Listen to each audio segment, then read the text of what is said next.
All right, day 22, people. Day 22 on this excellent challenge that we're doing right now. You got to be pumped. You got to be stoked. We got Marge here, of course. Hey, I got a whole bunch of cups, man. I already done the drawings for them. I just got to scan them in and upload them and stuff like that. And I got to get it together. I got to get my website together. You guys feel me. You know what I'm saying? I got all these things going on. Got a whole bunch of projects like stacking up, getting in the works, and you know, got to keep on these videos. So it's my little challenge too. You know, I'm stoked about it. Love to make them.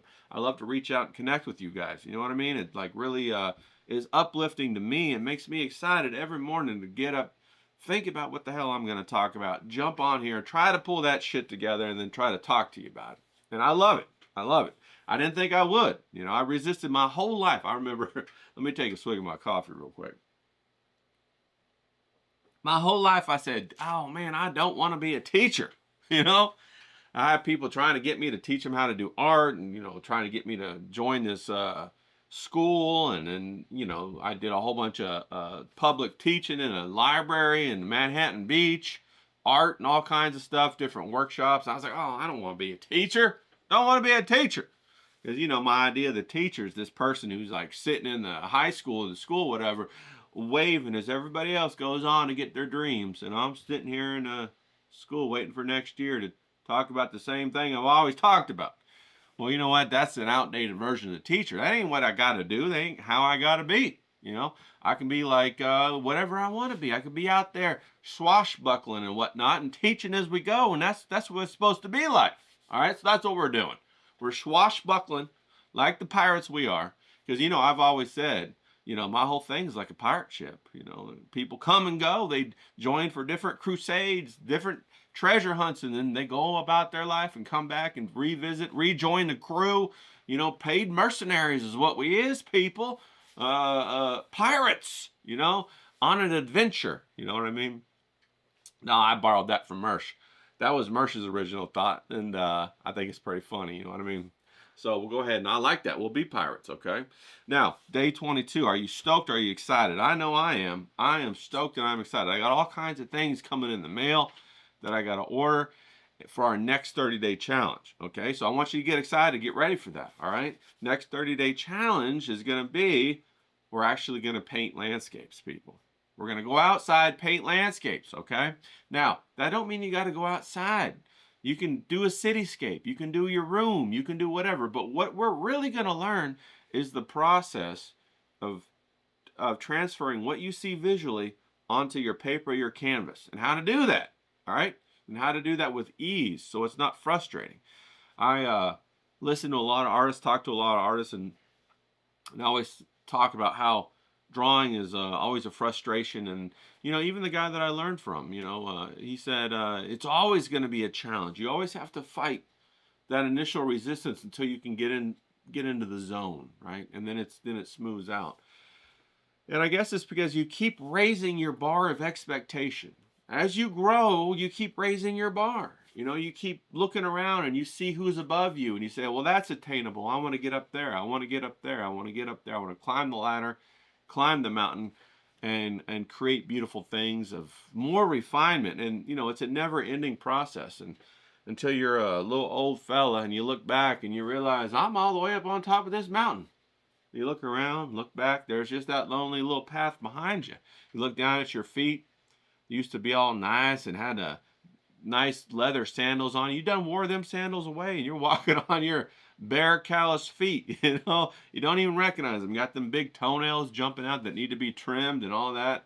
And you're like, what the hell? When did I get old? You know what I'm saying? I'm not saying that's how I feel. I'm just saying that's what happens when you become a wise person. You stay young on the inside and you transport yourself with your vessel throughout time, throughout this journey, and you collect all this information, all this power of creativity, balanced with the burden of responsibility, and you're able to execute. And you're so excited to have all these things. Then you look, you're like, why, you know, how come I'm not younger? Why can't I do this? You know, there's so much I want to do, you know? And that's the spark. That's what keeps you young. That's what youth is right there. That's how you want to be. You know, that's what you want to like transmit and communicate and channel throughout society to other relationships, so that there's something magical about that guy. When he comes around, he just electrifies the room. You know, it's just, you can just feel it, the expectation. It's just something about it, something changes, and it's palpable. You can cut it with a fucking knife, you know. And that's what we're discussing how to do here. How to change your life and become that person. Hell, I don't care. Maybe you say to yourself, I'm tired of what you're doing. I'm tired of the landscapes and this. When are we going to paint some naked women? You know, maybe that's what you're saying. You know what I mean? And I was like, I don't know. I haven't quite figured that one out yet, how to get a naked woman on the camera so that we can all do it. I don't quite have that together yet. We'll have to think about that. Right. When are we going to paint some cars? That's what I really care about is V8 cars, Hemis. You know what I mean? A Charger, Challenger, old school American muscle. And I say to that, you know, that's a good idea. Maybe that'll be the next 30-day project. We'll do machines. You know, that'd be fantastic. We'll do like mechs and machines and all of that kind of robotic equipment stuff, which are really, really cool. And, you know, there's definitely a process to it. But I hope you're starting to see that all the processes are kind of the same. You know, we're just changing the different variables and the different targets and the different goals, but it's kind of all the same stuff. Once you realize that you're, once you realize you got this process and you become focused upon the system, and really it's called systems engineering. You become a systems person. You can produce anything. You can produce anything, right? You can be dropped in any, you know, situation, any scenario, and you can, even though you don't know how the hell they make silly putty, you can be dropped in that factory and you can ask real questions that really matter. If you don't even know how they make, you know, croissants, you can be dropped into a bakery and you can ask real questions that really matter and have real ideas that contribute because you understand the process. You understand systems engineering. That's what we've been discussing for as soon as I jumped on YouTube, all I'm talking about is systems engineering. That's what it is, people. Change your life in 30 days. We just been changing which system we talking about, all right? Trying to curry a little bit of excitement inside of you so you get the motivation to jump on board with me, okay? And then you understand how powerful this is, right? It's all out there just to be able to be plucked. You know, you ain't got to sign no deal with the devil. You ain't got to sign no contract. You know, somebody said, I thought this was really good. Somebody said this the other day. I heard it. God gives you your gifts for free, for you to use your entire life as much or as little as you want, to make as much whatever resources, money as you want. The only person that makes you sign contracts is the devil. And he ain't got no access to your gifts. Think about that. You know, if you can buy it, it ain't valuable. Think about that, right? If you have to make it, refine it, develop it, purify it, that's valuable. That's what the real gold is, and that's what you're going on with your life is that real gold, okay? Now, are you stoked? Did I just give you a little pep talk and you're like, now you're a little excited? I hope so. If not, check your pulse, make sure you're not a fucking vampire out there just sucking the blood off somebody else. You got that critical eye locked in the hole? Now, we're making friends with our critical eye, okay? We're making friends, and we're making allies. Our critical eye is starting to see that he has a purpose. You know, we're redeeming our critical eye. He's got a purpose, all right? He works for us now. He's our muscle, okay? We're like the mob boss now, and we got one henchman, and it's the critical eye. He's over here, and he's just like this. Let me at him, boss. I'll tear him up. Let me at him, okay? Now, I watched a fantastic movie the other day, and it was called The Triplets of Bonneville. And I'm going to put the link down in there. It was on YouTube for free. Wow, it was fantastic. It's a French animated movie, okay? I'm going to put the link down in the description. You should go watch it. It's fucking awesome. And they don't even use any dialogue in the whole fucking movie. It's awesome, though. It's incredible. The movie's incredible. Go watch it. Get stoked about it. It's a sleeper. It came out in like 2003 or 2 or 5 or something like that. Made in France. And it is amazing. Okay, I'm going to put that down there in the dialogue. The reason why it popped in my mind is because they have big old henchmen in it. And then just the visual sticks with you. There's got the big old shoulders, and they're up to here, and they're on, you know, fantastic. So that's our critical eye. He's our henchman, okay? He's the first guy we got in our gang. First guy you got in your gang, okay? And we take him with us when we go to, like, you know, art exhibits or whatever. And he falls behind us, and he's always like, "Boss, you want me to get him now?" No, hold on. "Boss, you want me to get him now?" Hold on. And then at the right time, you know, maybe somebody steps on your toes figuratively or, you know, literally. You say, "Okay, you know, you got this guy up here telling me how great this artwork is, but it's not great, and the wine's not even that good either. And the little cheese cubes, you could tell they're from Costco, so they're not good." And so you're sitting there, and the guy comes up, and he's saying, "This is the greatest art in the world, and it's worth like $35,000, and are you ready to buy it?" And you're sitting there like, "Nah, I'm good." "What are you, some cheapskate?" "Okay, henchman, take care of this guy." So then you tap him in, and your critical eye comes out, and you're like, "First of all, motherfucker, let me set you straight on what fucking art is, okay? If this is art. This right here sucks. This sucks, this sucks, this sucks. This is deliberate. This is an underpainting. It's not even a completed painting. What the hell are you even talking about trying to sell this to me? Look at this frame. Look, I pulled it off the wall. It says made in Mexico. Is that what I want on a $35,000 painting? What the hell are you saying?" The guy goes, "Ah." He shrinks back down in his J.C. Penney suit. "Ah." You know what I mean? And then your henchman walks back. He's like, "I got him, boss." And he goes back and he stands behind you, and you take back over, and you say, I'm just saying, bro. I'm sorry. I had to do that to you, but you asked for it." Then you walk on. Okay? That's how you know you got the critical eye. You don't have to keep him in the holes much anymore. He can come out. He knows the boundaries, and he's okay with it because he knows that he's going to get his time to come out and rip shit up, and he's happy about that. Right? And he's even happy now that he has a place to belong. Okay? So that's we making our critical eye our ally. All right? We're using our impulse control to make that happen.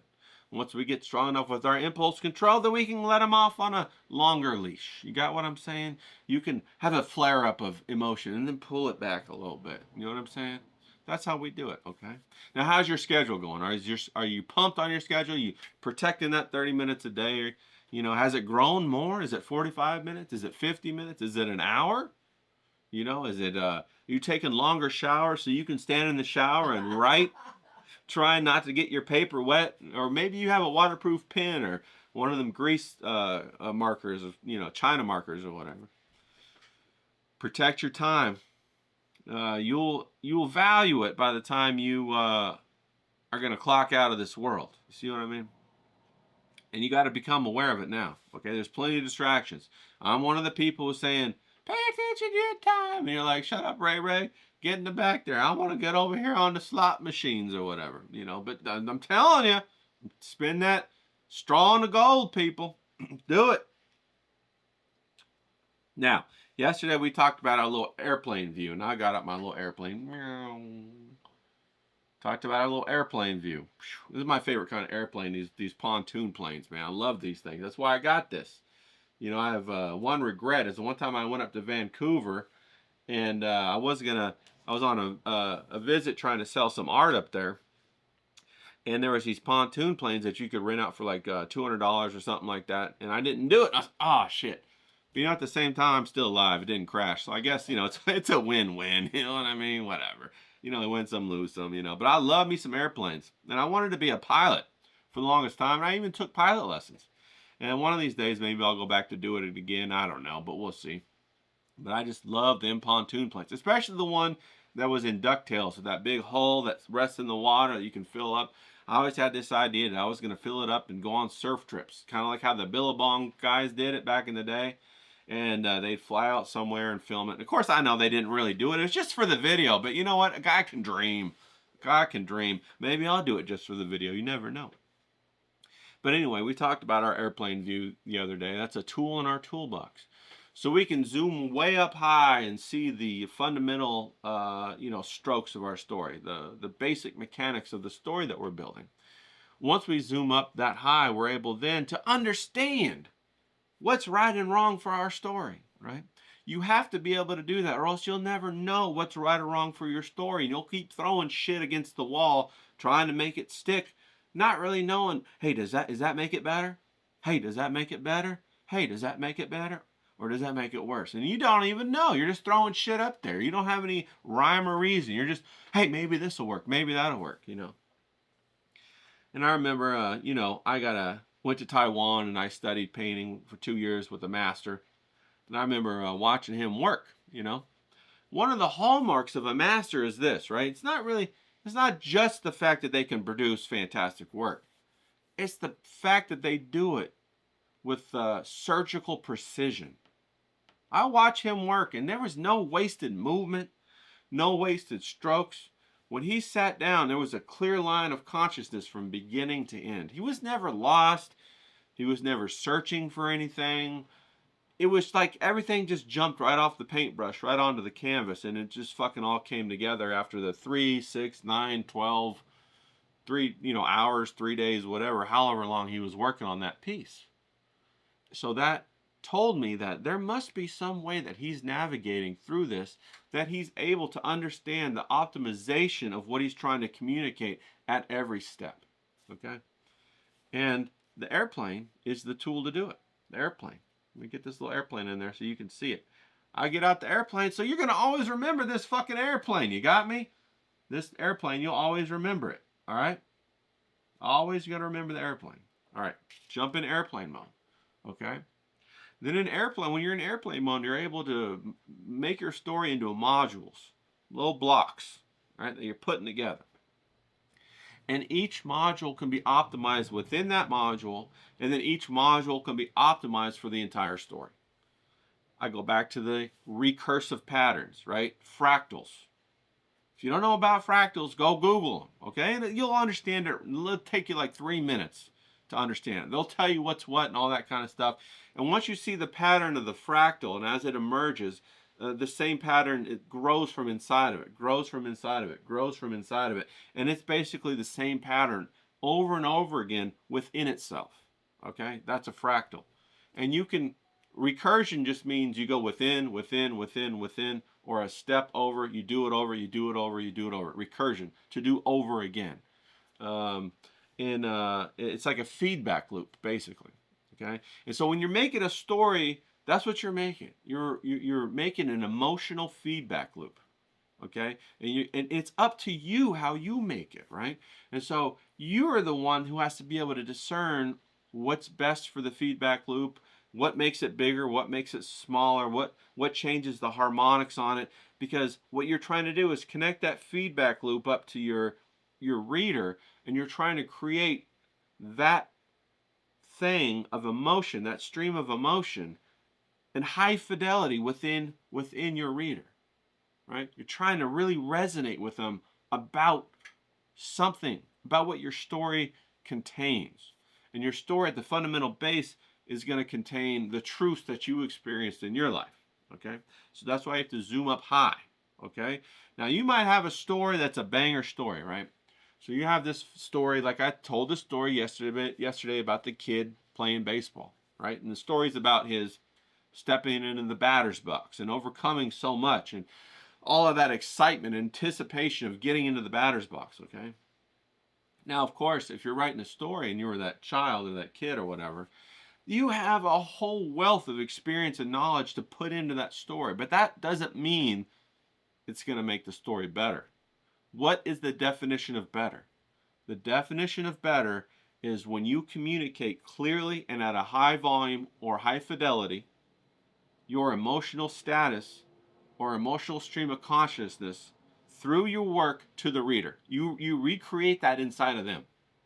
If you want them to feel that triumph, you have to recreate that inside of them through the story. That's what good is. Anything you put into the story that takes away from that is bad. You get me? It's very simple, okay? Very simple. And what you want to do is you start out to understand this mechanism very easily. You write one paragraph that has a beginning, middle, and end to make one general emotion. Do I want to make you happy or sad? You start right there, okay? I make you happy or sad, all right? So write that paragraph to make somebody happy. You know, maybe the paragraph something like, you know, when I was a child, I used to go out and I loved the field, and I would run my hands over the warm grass, and they were really tall grass, and it would kind of list in the wind, and it would feel so good. So right there, I'm trying to immerse the reader in a sensory thing where he can feel the heat, or she can feel the heat, and then feel the grass on their hands. And I'm trying to do a call back to their childhood, which everybody has, right? So I'm taking them back. Okay, so that's the intro. The middle is, over the course of time, I moved away from that place, and occasionally I would drive by and I would see that they built new houses there, you know, all around it. And, it really kind of made me sad because it wasn't there anymore. So now I'm doing a counterpoint, right? A counterpoint to the emotion. Pulling it down a little bit. Oh, that nice place that you went, it's gone. Oh, you know. And then one day when I was, an old man in my 90s, I was... my granddaughter was driving me by there, and I saw that some of the houses had been torn down. And some of that grass had grown back. So I told her, hey, stop, stop, stop. And me and her walked out among the grass, and I felt like I did when I was a child. And I rubbed my hands against the blades of grass, and I felt the heat of the sunshine. And I looked down, and I saw my granddaughter was looking up at me doing the same thing. Right there. Beginning, middle, end. You see how I did that? Create that emotion. Channel it right to you. You get what I mean? That's what you're trying to do. Start off simple. Start off with happy or sad. Okay? Then build more and more of a nuance. Right? Because the emotions within people are so complex. And it's like a little pinball machine. You think about your reader like they're a little pinball machine. And your story is the pinball. Bouncing around inside of that reader, lighting up all this and lighting up all that, and ding, ding, ding, ding, ding, you know, high score, but another ball drops down, two balls going, blah, blah, blah, blah, blah, blah.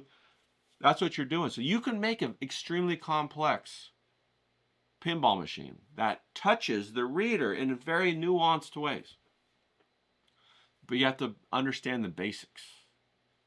The basics is that you're trying to create this feedback loop of emotion. You start off small, one paragraph. Is happy or sad? Do I make you happy? Do I make you sad? All right? After you get happy or sad, put two paragraphs together. Make a transition. Have the first one be sad and have the second paragraph end happy. So now instead of like a little graph that looks like this, you have a graph that looks like this. Okay? In fact, let me go ahead and see if I can't draw that out real quick. Okay? Let me see if I can't get a piece of paper. Now, we're doing this on the fly, people. We're doing this on the fly. I never done this before. I'm about to jump out and give me a piece of paper. So I'm going to go ahead and over here. I'm going to look to my left, look to my right. Magically, a piece of paper is going to appear. There it is right there. How about that? Now, that's some production value right there, people. Production value. Okay? Now, remember what I said. The worst thing you can do is have inert. What's inert mean? Leave your reader inert. Inert means there's no feeling at all. What you're trying to do is level up emotion in people, okay? So you got your emotion on one scale, you got your time on the other scale. Boop. So you got your emotion over here, you got your time right here. Here's your story. If your story is being told,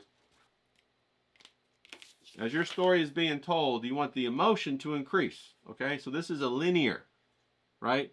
This is a linear progression of emotion, okay? As the emotion increases, that's you telling the story, and they go from nothing to happy, okay? So that's what we're doing. We're going nothing from happy. So that's with one paragraph, okay? Now, this is just one paragraph. Now that paragraph, that's a paragraph sign. If you don't know it, learn it, okay? Because we're all about the old school here, okay? Check that out, all right? Now, you're going to go ahead and put two paragraphs together, okay?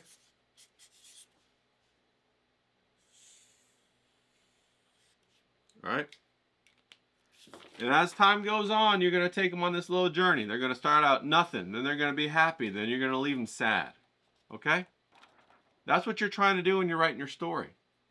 And as you put more and more complexity, more and more paragraphs, more and more story together, the curve gets more and more complex. Okay? And that's called an emotional journey. Okay? And you want to make their emotional journey, you can make it whatever you want, but it has to be, the point of emotional journey is for them to resonate with it, and it becomes a catharsis for them. And your story becomes a portal where they look into it and they see truth. Maybe they see truth that they've never seen in their own life before. You see what I mean? Maybe they see a truth of the universe. Maybe they get a higher understanding of wisdom. That's what the stories are all about. You know, that's why projection is so damaging to stories and storytelling. It's propaganda. It's disgusting. It's like a counterfeit. You're spending counterfeit money. You're printing more money, and you're getting fake money now, and the whole buying power of a story goes rock bottom. And then what happens is all of that wisdom is hidden. And you get a book and you open it, and it's a fake portal. The door doesn't really open. But you're sitting there trying to read the book, trying to open the portal, trying to open the door, and it won't open. Okay? You want to give them a door that they can open and go through and go on this emotional journey right here. Achieve catharsis. Okay? If you don't know what that word means, go look it up.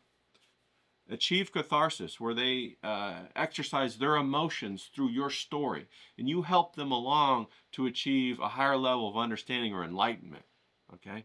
And then what happens when you do that? When you've given somebody a piece of themselves back, that's what you're doing. You're giving them a piece of themselves back that they've lost somehow, some way through life. When you give them a piece of themselves back, that relationship that you guys form is fucking 100%. That loyalty there is going to be bar none. From then on, they're going to say, oh, Ray wrote that? I'm in. I don't know what it's about. I'm in. Oh, Ray wrote that? Oh, he drew that? Or he designed that? I'm in. It's a lot like how Disney used to be. Back in the day, if Disney did it, oh, it's going to be a good movie. We're in on it. Oh, it's going to be a good experience because they always do excellence. You know, it's not that way anymore. But that's how it used to be, right? And that's the power of storytelling. That's the power. It's about more than money. It's not about money. It's about way more than money. It's about connecting with people. And that's priceless.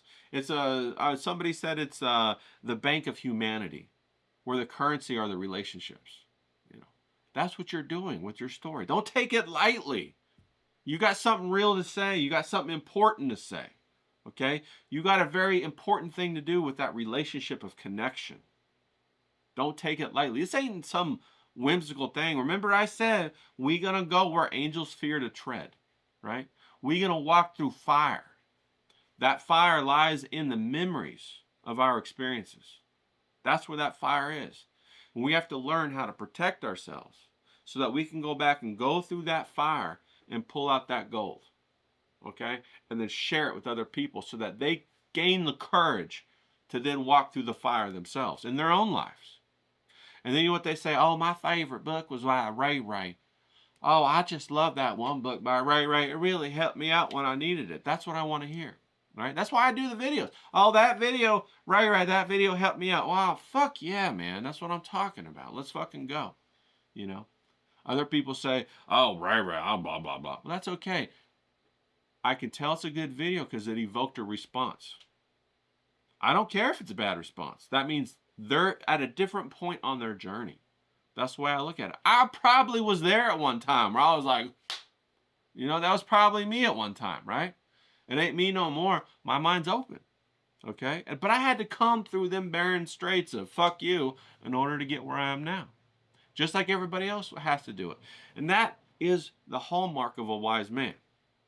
A wise man is not threatened by the journey of other people because he understands that that journey was once his journey. He's just at a different position, and soon enough, they'll be where he is, okay? And then they'll grab a bite to eat together and laugh about it, all right? It's deep, people. It's deep. Now, I want you to use your airplane, okay? Go up to that 30,000 feet in the air. Figure out what your fucking story is about. All right, you boil it down. Okay, ask yourself the question: what is this paragraph supposed to do? Is this supposed to make them happy or sad? And then let your critical eye out and say, does that do it, critical eye? Does that make them happy or sad? Critical eye come back and say, yeah, there's nothing I could find to pick apart on that one. It does make you happy. Or critical eye come back and say, you know, this is a piece of shit. Doesn't make them happy at all. You need to work on this. Either way, it's a win. Because now you know where to go, you know how to navigate, and you're off on your pirate ship, and you're actually in the adventure now. You're participating in reality. No longer are you sitting on the sideline, paralyzed by fear, watching other people stride ahead, saying, I wonder when it's going to be my turn. When am I going to get off the bench and get out there and get after it? Well, fuck, man, get after it. Okay? So that's what I want you to do. I want you to take the story you done wrote. I want you to go into it, and I want you to look at it, paragraph by paragraph. Okay? Ask yourself the question. What's the point of this paragraph? Does it make me happy or sad? Or whatever emotion.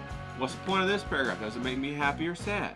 When I put the two paragraphs together, does that paragraph, the first one make me happy, and then the second one make me sad? And how do I feel about that emotional transition? That's how you optimize it. And you do it for your whole fucking story. You do it over and over, you run through the story again. You don't just sit down and write out a story and say, there it is! That's how you get the initial gold out, but then you got to refine that gold. You gotta, work it into that piece of jewelry. You gotta fit it into the necklace, and then say, well, I want to make a pair of earrings and a bracelet with it too, and put them all together. And then there's my nice set. I'm gonna put it up in the window, and I'm gonna have it for the people to come by and experience and buy and wear and take out and see how they feel when they put it on. That's what it's all about. So get out there, kick some ass. Let's get out there today. Come on, people. Come on.